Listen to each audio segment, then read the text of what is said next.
शुरू करते हैं आज हम अपना डे 3 मौर्य काल। जैसे कि मैंने आपको बता दिया है कि हम 60 मतलब 60 डेज़ में ही कंप्लीट करेंगे। एक डेज 10 से 11 मिनट का है, ज़्यादा नहीं है। ठीक है, चलो शुरू करते हैं। मौर्य काल उत्तर प्रदेश के प्रमुख अभिलेख। एक पूछता है कि कौन सा स्तंभ कहाँ से आया, कहाँ गया, क्यों गया, कैसे गया, सब देखते हैं एक बार। कौशाम्बी प्रजाक स्तंभ अभिलेख, इसे कोवार्की का अभिलेख भी बोलते हैं। यह स्तंभ अशोक ने कौशाम्बी में स्थापित किया था।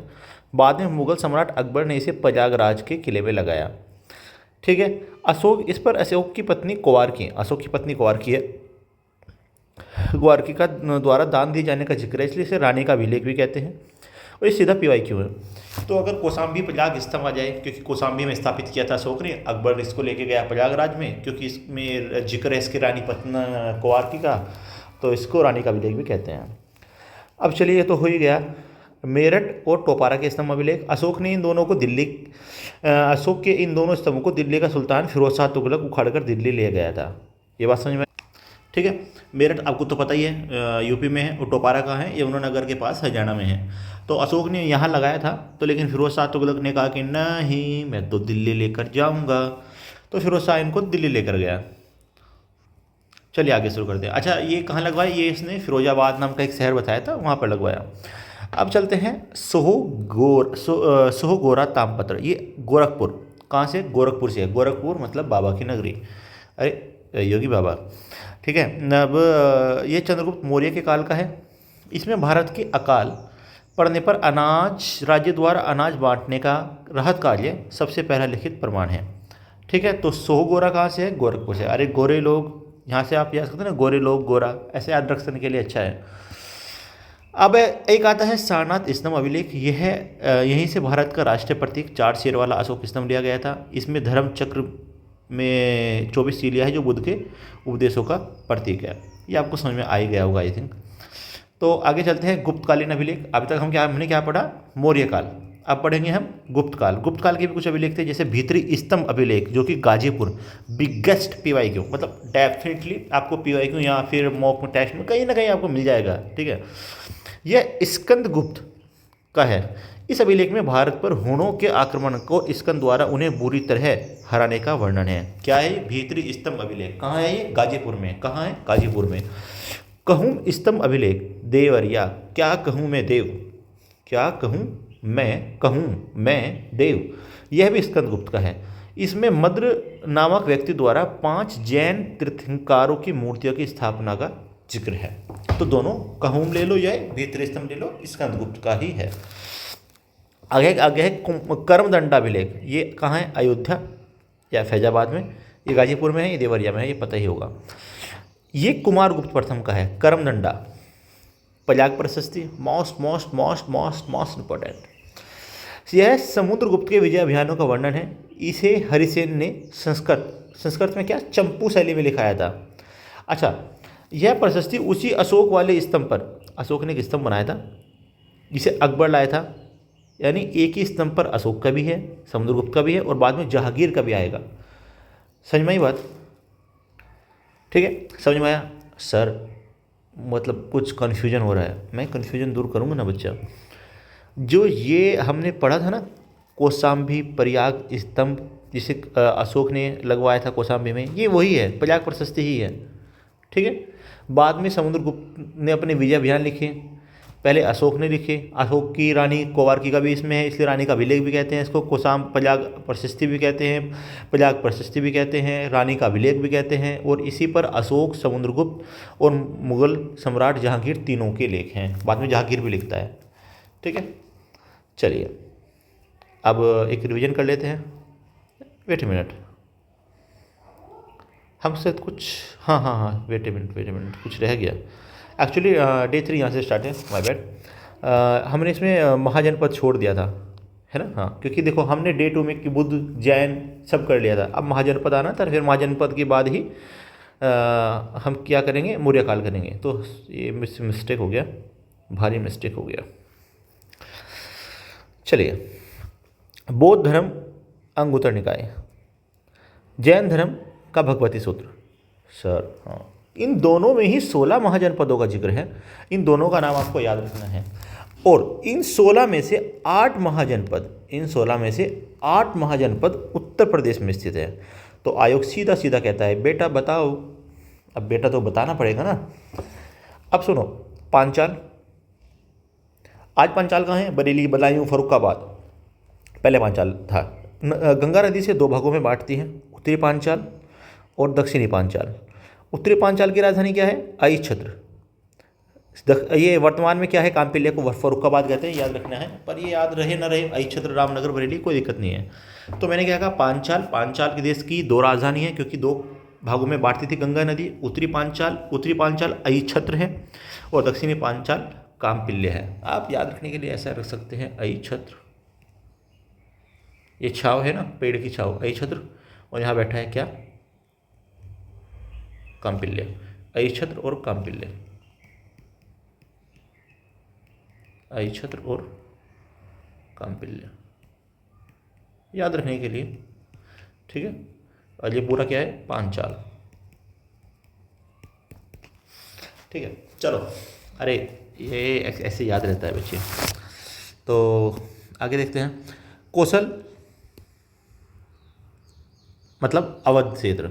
सरयू नदी इसे 2 भागों में बांटती है। सर, इसको गंगा नदी बांटती है, हाँ। इसको क्या बांटती है? सरयू नदी बांटती है। उत्तरी कोसल की राजधानी, दक्षिण कोसल की राजधानी अलग अलग होगी। उत्तरी कोसल की क्या है? Sir, let me speak sir. ये श्रावस्ती है, जिसे साहित्य महित भी कहते हैं। यहाँ पर बुद्ध ने सर्वाधिक उपदेश दिए थे, यहाँ पर बुद्ध ने सर्वाधिक वर्षा काल बिताए थे। ये वही श्रावस्ती है क्या? हाँ, ये वही श्रावस्ती है।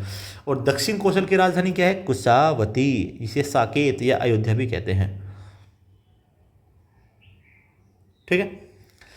और यहाँ का राजा प्रसन्नजीत भगवान बुद्ध का समकालीन था, याद रखने के लिए बोल रहा हूँ। चलिए नेक्स्ट, तीसरा है वत्स। वत्स ये प्रयाग क्षेत्र में है। यहाँ पर सूती वस्त्र उद्योग और व्यापार का सबसे बड़ा केंद्र था। इसकी राजधानी क्या है? इसकी राजधानी है कौशाम्बी। वत्स, कौशाम्बी। वत्स की राजधानी कौशाम्बी है। कौशाम्बी और कौशल में कंफ्यूज नहीं होना। कौशल अपने आप में एक क्षेत्र था जो अवध क्षेत्र है, जिसकी राजधानी क्या थी? श्रावस्ती और कुशावती। श्रावस्ती और कुशावती, क्योंकि इसे सरयू नदी बांटती थी। ये क्या है? ये वत्स है, वत्स कौशाम्बी, वत्स कौशाम्बी। यहाँ का राजा उदयन था। और भास ने लिखी थी ना, Swapna Vasavadatta. Wait a minute. Bhasa ने एक स्वपन वासवदत्ता लिखी थी। इसी राजा उदयन और वासवदत्ता की प्रेम की कहानी है। जो राजा उदयन था वो यहीं का था, ठीक है। अब चलते हैं सर मल्ल। मैं इसके बारे में आपको बता चुका हूँ। मल्ल, जो कि आज देवरिया कुशीनगर का है। ये राजतंत्र नहीं, एक गणराज्य था, ये याद रखना। पहले से गणराज्य था। कहते हैं ना, अंग्रेज बोलते हैं अरे रिपब्लिक हमने सिखाया है। अरे नहीं रे बच्चा, मल्ल देश गणतंत्र था। जब तक तुम ढंग से पैदा भी नहीं हुए थे, तब से भारत देश गणतंत्र और राजतंत्र क्या होता है जानता है, ठीक है। अब मल्ल की 2 राजधानी थी। पहली राजधानी कुशीनगर, जहाँ पर बुद्ध का निर्माण हुआ, जैसे कि मैंने आपको बताया था। मल्ल बहुत ज़्यादा इम्पोर्टेंट गणराज्य है। दूसरा क्या है? दूसरी राजधानी है पावा, जो कि वर्तमान में क्या है? फाजिल नगर। यहाँ पे महावीर स्वामी का निर्माण हुआ था, ठीक है। तो अगले 4 पढ़ते हैं। सूरसेन, मथुरा। सूरसेन, मथुरा। यहाँ की राजधानी क्या है? मथुरा। अरे सर, हाँ। महाभारत काल में यहाँ यदुवंशी मतलब श्री कृष्ण का शासन था। बुद्ध के समय यहाँ का राजा अवंती पुत्र था। ये वही मथुरा है जहाँ पर कृष्ण ने कंस को मारा था, ठीक है। तो देख रहे हैं, ये वही कंस है, आपने भी देखा होगा, ठीक है। तो यहाँ कंस, जैसे कि कंस को श्री कृष्ण ने मारा था, तो ये वही मथुरा है, ठीक है। चलिए, तो कहाँ थे हम? हाँ, आगे चलते हैं। चेदी। चेदी मतलब बुंदेलखंड वाला। इसकी राजधानी क्या थी? सुक्तिमती या सोथितवती। यहाँ का प्रसिद्ध राजा शिशुपाल, जिसका वध श्री कृष्ण ने किया था, इसी महाजनपद का शासक था। आप समझ रहे हैं कि मैं तो, जब आपने अगर महाभारत देखी होगी तो शिशुपाल की माँ जो है वो श्री कृष्ण से कहती है कि आप मेरे पुत्र को 100 अपराध तक क्षमा करोगे। तो श्री कृष्ण कहते हैं कि हाँ मैं 100 अपराधों तक इसको क्षमा करूँगा, लेकिन जैसे ही 100 से ऊपर होंगे मैं इसका वध कर दूंगा। ठीक है, ये है वो शिशुपाल। ठीक है, महाभारत का सीन है जो कि आपने देखा ही होगा। यहाँ पर अब जिसका वध होगा, एक्चुअली कॉपीराइट के कारण मैं आपको वीडियो चलती हुई नहीं दिखा सकता। और ये गला काट दिया गया इसका। किसने काटा? श्री कृष्ण ने। ठीक है, तो चलिए इसको यहीं रोक कर आगे चलते हैं, आपको समझ में आ गया होगा। तो ये वही छेदी है। ये बाद में एक्चुअली इसकी राजधानी शुक्तिमती सोतित्वती थी, ये आपको याद रहना चाहिए। आगे चलते हैं, मैं बताऊंगा इस छेदी वत्स के बारे में, आगे आपको जिक्र आएगा। एक आता है कुरु, मेरठ दिल्ली थानेश्वर का एरिया, ये कुरु थे भाई। पांडव थे और कौरव थे, ये वही कौरव हैं। कुरु मतलब कौरव। राजधानी क्या थी? दिल्ली के पास इंद्रप्रस्थ। एक अब आता है काशी। काशी की राजधानी क्या है? वाराणसी। ये वाराणसी क्यों है? वरुण प्लस असी, तो ये दो नदियों के बीच में है, इसलिए वाराणसी है। घोड़ों के व्यापार के लिए प्रसिद्ध था। आयु का सबसे बड़ा ट्राइब क्या है? रामनगर ही प्राचीन अहिछत्र है। ये सीधा PYQ है, जैसे कि हमने पढ़ा था अहिछत्र के बारे में, वर्तमान रामनगर और बरेली। तो ये सब क्या है? ये अहिछत्र मतलब एक अंदाज़ा होना चाहिए। मैं ये नहीं कह रहा कि सारे याद करो, जैसे कांपिल्य का डेफिनेटली बहुत ज़रूरी है, फर्रुखाबाद है, अहिछत्र, रामनगर, ये भी याद रखिए। ठीक है, तो इसको एक मैप में भी देख लेंगे हम। तो चलिए मैं आपको बता दे रहा हूँ, जैसे कि इसको मैप पे भी देख लेते हैं एक बार। ये हमारा इंडिया का मैप है। ठीक है, कोसला जो कौशल है, इसकी राजधानी क्या थी? श्रावस्ती और साकेत। पांचाल यहाँ पर है, अहिछत्र और कांपिल्य रामनगर वाला। और ये बरेली, ये कांपिल्य क्या था? फर्रुखाबाद। कौशल की राजधानी क्या थी? श्रावस्ती और साकेत। कुशावती भी नाम है, अयोध्या भी नाम कह सकते हैं इसका, बल्कि पावा और कुशीनारा या कुशीनगर। ठीक है, और कुरु मतलब इंद्रप्रस्थ, सुरसेन मथुरा जहाँ कंस का वध हुआ था, वत्स की कौशाम्बी है, जैसे कि मैं आपको बता चुका हूँ, और काशी की वाराणसी है। अब ये जो 8 हैं ये यूपी में है, बाकी सर 16 थे ना? हाँ, बाकी 16 है, मैं आपको बता दे रहा हूँ। जैसे लास्ट में इधर क्या है? वृज्जी, जिसकी राजधानी वैशाली है। अगर कोई पूछे, अगर मैं देखो मैं बांटूँ, ये नॉर्थ है, ये ईस्ट है, ये वेस्ट है, ये सदर्न है। सबसे ईस्टर्न कौन सी है? तो सबसे ईस्टर्न अंगा है। सबसे ईस्टर्न अंगा है, जिसकी राजधानी चंपा है। मगध यहाँ है। अवंती कहाँ है? अवंती की ये उज्जैन के पास। अवंती की राजधानी क्या थी? उज्जैन। एक्चुअली इसकी 2 राजधानी थी, महिष्मती और उज्जैन। ये जय महिष्मती वाला महिष्मती नहीं है। ठीक है, तो उज्जैनी और महिष्मती। इसका राजा प्रद्योत था। एक कहते हैं कि यहाँ राजा प्रद्योत था और यहाँ बिंबिसार था। और राजा प्रद्योत बीमार हुआ तो बिंबिसार ने जीवक को भेजा था, अपने राजवैद्य को भेजा था। ठीक है, ये छेदी है, ये रह गया था ना हमारा छेदी, जिसमें शिशुपाल वाला, जिसकी राजधानी सोतित्वती थी। और अगर पूछे सबसे सदर्न कौन सा है, तो ये अस्मक है, जिसकी राजधानी पोटन या पोटली है। ये भी क्वेश्चन आता है कि ये किन 2 नदियों के बीच में है? तो गोदावरी और कृष्णा के बीच में है। और सर अब इधर आ जाते हैं, यहाँ पर गांधार है, गांधार की राजधानी तक्षशिला है। एक कंबोज है, जिसकी राजधानी राजपुर या हटक है। कोई दिक्कत? तो चलिए आपको, चलो मैं एक बार इसको एक्सप्लेन कर देता हूँ, वेट ए मिनट। तो सबसे जो नॉर्दर्न साइड में था वो कौन सा महाजनपद था? कंबोज, कंबोल नहीं, कंबोज, जिसकी राजधानी राजपुर या हाटक थी। सबसे साउथ का कौन सा था?